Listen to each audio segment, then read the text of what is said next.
Okay, so here we go with this dazzle thread. This is so pretty. I'm going to go ahead and start working on trying to do the quilting for my crazy patchwork quilt. Now, I just want to send a PSA out there. On the back of the Dazzle pack, it's like the package itself is wrapped, and on the back of it is like a list of things that this thread can be used for.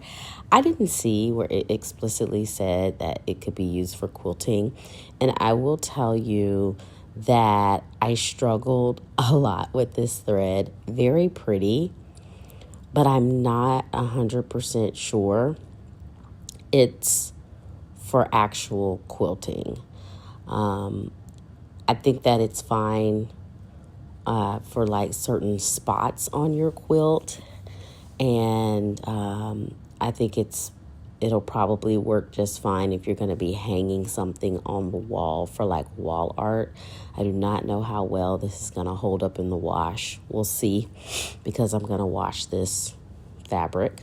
Honestly, for experimental purposes, I'll wash it, and obviously it'll have the thread in it, but I struggled a lot with this thread. My biggest issue initially was how many quilter's knots I could actually put into the tip of the thread and pull it through the fabric, because this isn't all the same type of fabric. And some of it was like really, really tight when I was trying to get this into the actual piece. So keep that in mind when you're working with this. I mean, hey, it's your art. So, I mean, try out some different techniques, see what works best for you.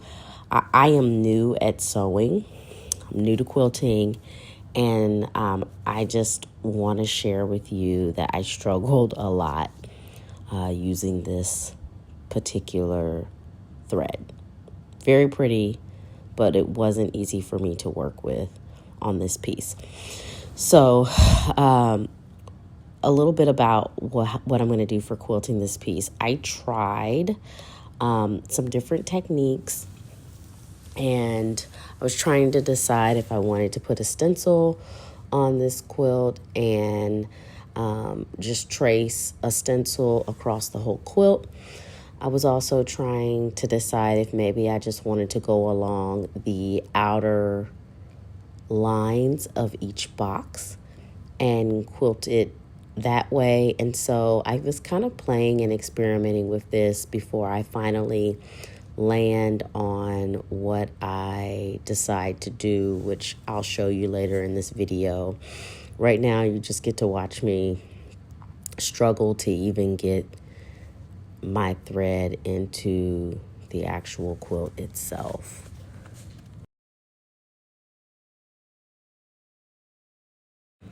I was struggling so much with the front of this piece, just trying to get the thread in, that I decided to enter into the this piece through the back, because I have just 100% quilting cotton on the back of this piece, and I figured it would be much easier to do. And so I start quilting here, and one of the first things that really jumps out at me is I really can't see the stitching well, like up against this particular, the lines of this fabric. And so coming right here, I don't know if this would be considered me stitching in the ditch or not, because I was actually trying to go right on the other side of the ditch to make the fabric, to make the stitching visible. And I still really wasn't crazy about it. Practicing using my thimble. My fingers were pretty sweaty, so I was definitely in need of the grip that this thumb and thimble combo combine for this piece. And I really wasn't super crazy about this. It was also not difficult to work the needle through the fabric once I was in. And I just wanted to clarify, it was just getting into the fabric with my quilter's knot. And I'm probably not going to use all the right words, but basically I think that for some of these pieces, the fibers in certain pieces of fabric were just so tight compared to others that I just couldn't slip in with my knot. And this is a much thicker, if this thread feels thicker.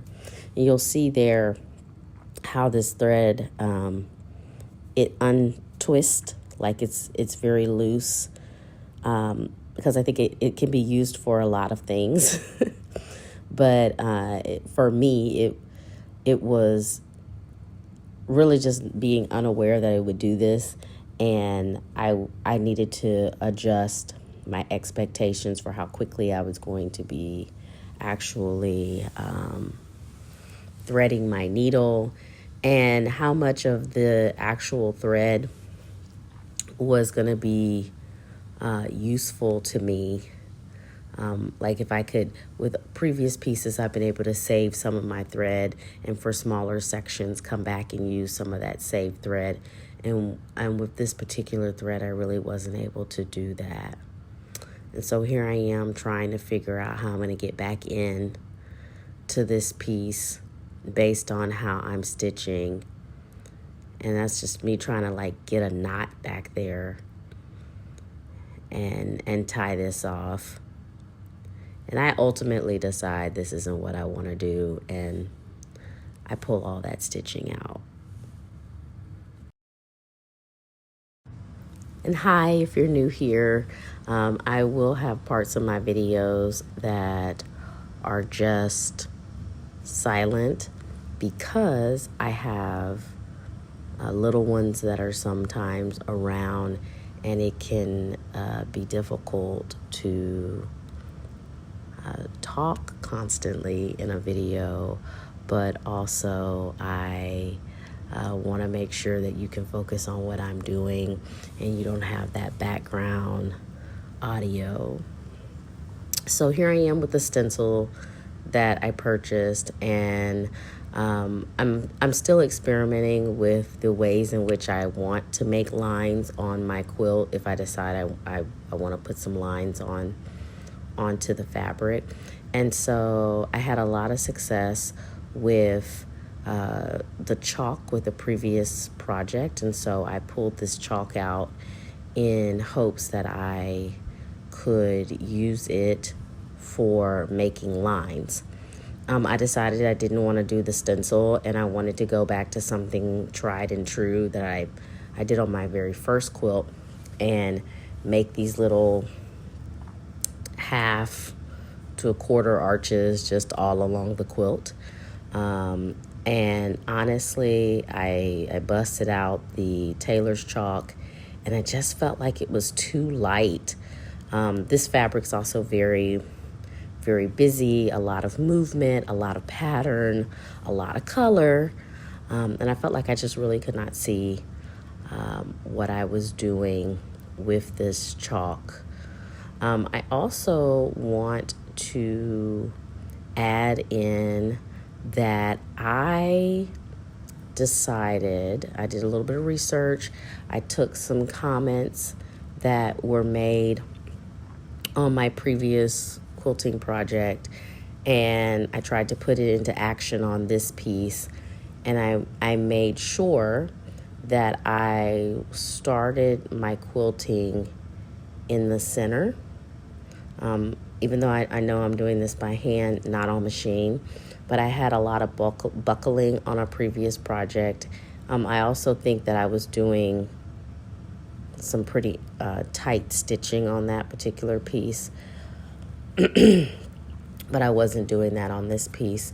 But I just started in the center, so I'm gonna do all of my designs across the quilt top, and then I'm going to start my quilting from the center and work my way out to the sides. If you don't think that's necessary for hand quilting, please leave your commentary down in the comments and let me know what you think. If that's something that you do, I'd love to hear about it. I eventually gave up on the tailor's chalk for this piece, and I went back to what I used to make my lines on my first quilting piece, which was white soap. And it washes out just fine, and it smells good. I just take some plain white soap and I break a piece of the bar, and I use that to trace my lines on the piece that I'm working on. And this is not a hack that I generated out of my own head. I was watching some YouTube videos on quilting, and there was a woman discussing this, and she just said, just get some white soap and you can use that. And so I did, and it worked great. I will see if I can find a video talking about white soap or that video and link it down below. But that's what you see me doing here, is just taking a piece of white soap and outlining the design for my quilting.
Okay, so we have our outline for this project done. Everything's designed on the top, and now you're gonna watch me struggle to get this needle threaded.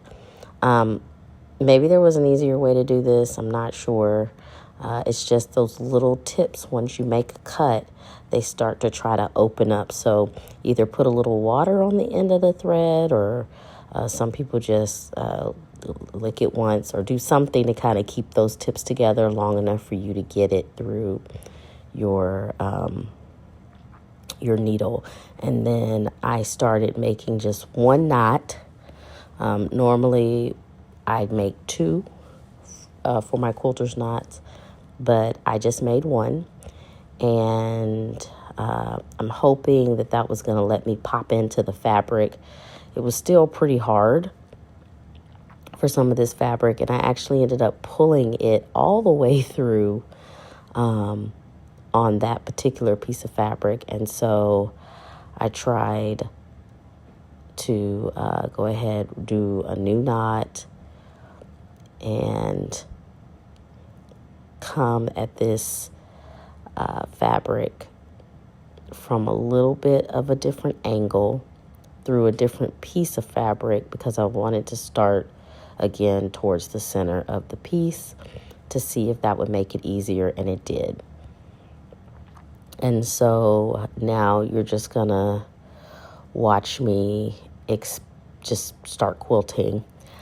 I'm new to this. I've been sewing and quilting since January, so I'm still trying to get a feel for spacing and moving the needle through the fabric.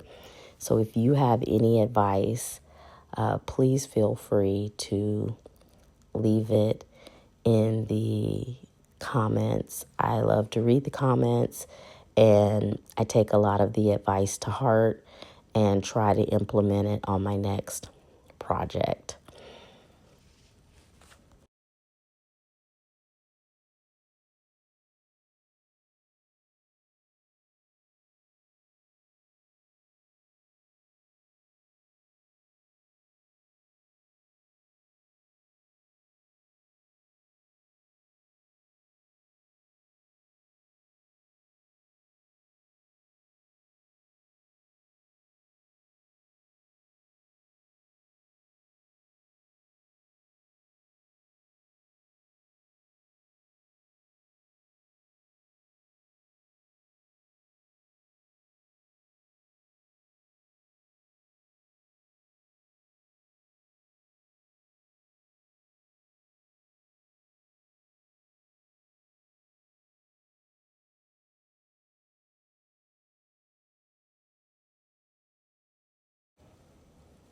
So I started in the center, and now I'm just going to follow the lines. I'm going to go where I want to go as long as it's on the line, and head towards the edge of the project. So ultimately, I'm going to try out different colors, and I'm okay with the colorways being different all across this project, because this project has different colors all over.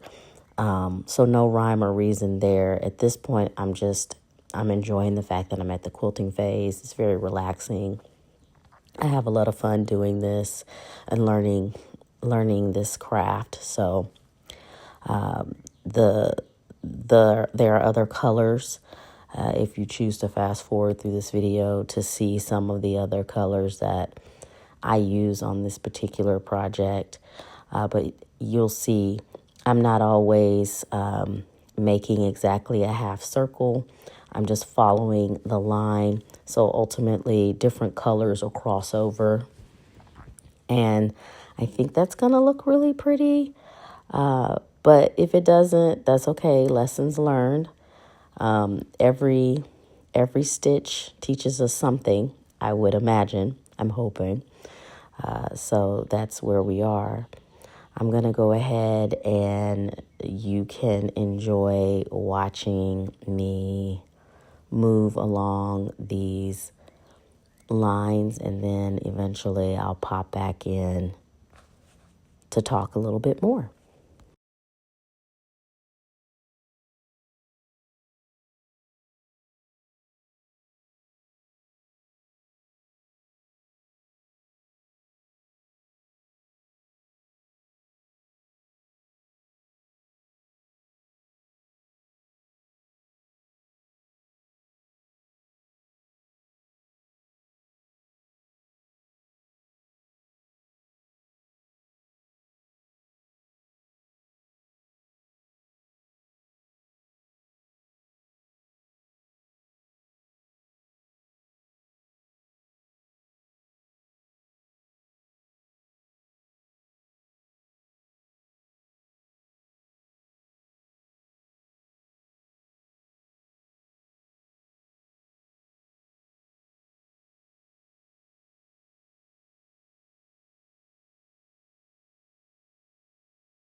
Compared to my last project, I feel like a little bit of thread goes a long way with this project.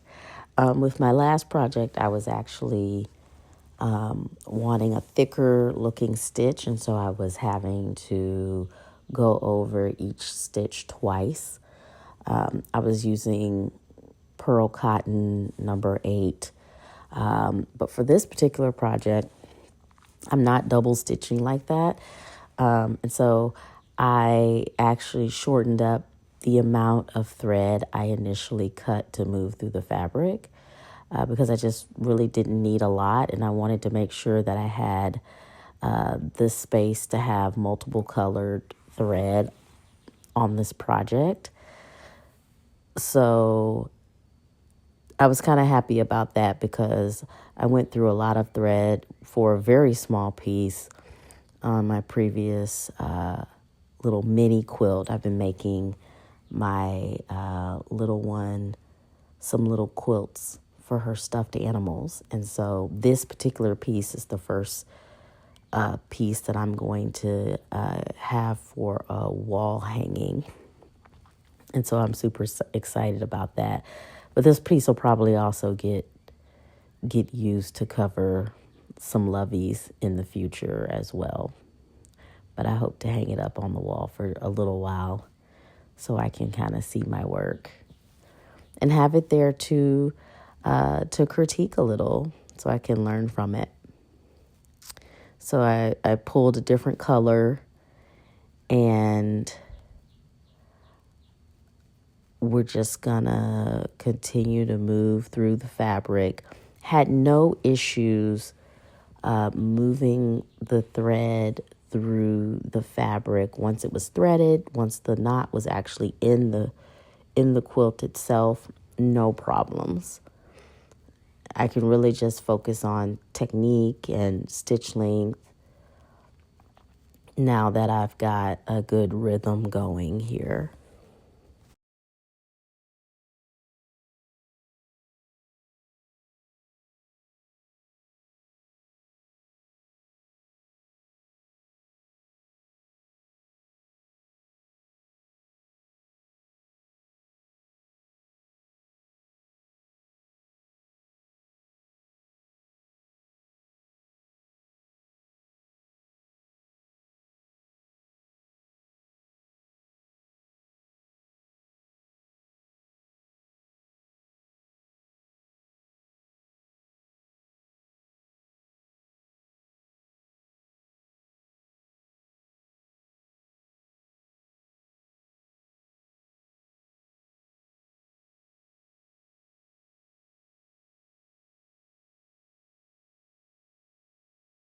Okay, we're on to a different color. Same struggle initially getting this thread onto the needle. Just it just frays, as you can see. And the other thing is you'll think you have it on, but if just one extra piece is on the outside of your needle, then it just continues to open up the thread. And that's why I'm wondering if this is actually thread that you're supposed to quilt with, or is it better for like knitting and I think maybe like some needlepoint or what have you. But like I said, quilting wasn't on the list. I'm just an explorer and curious at times about what else I can use something for, especially if it's more of an art piece and not something that I'm looking to like lay on a bed or wrap myself up in regularly. So let me know what you think in the comments about this thread and using it for quilting. I'm just curious.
Also, there were starting to be a lot of times where I was getting my thread caught on the pins that I used to baste the quilt top to the batting and the backing.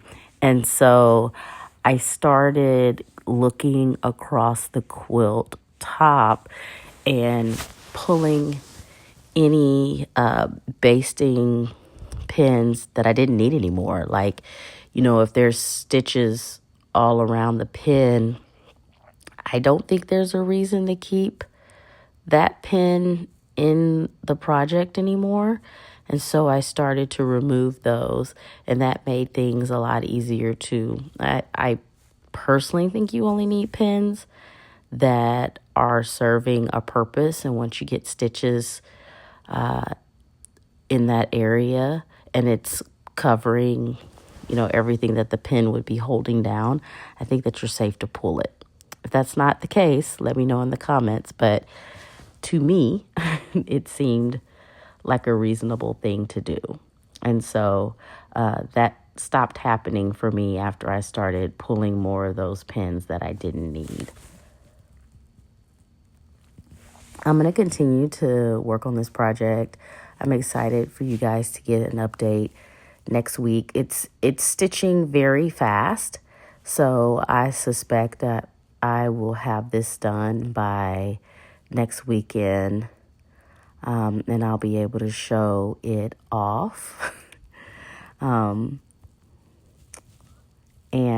that makes me incredibly happy because I've started on some other projects. I'm learning how to do foundation paper piecing, and so I hope to share some of that with you in the future as well. Please enjoy the rest of this video.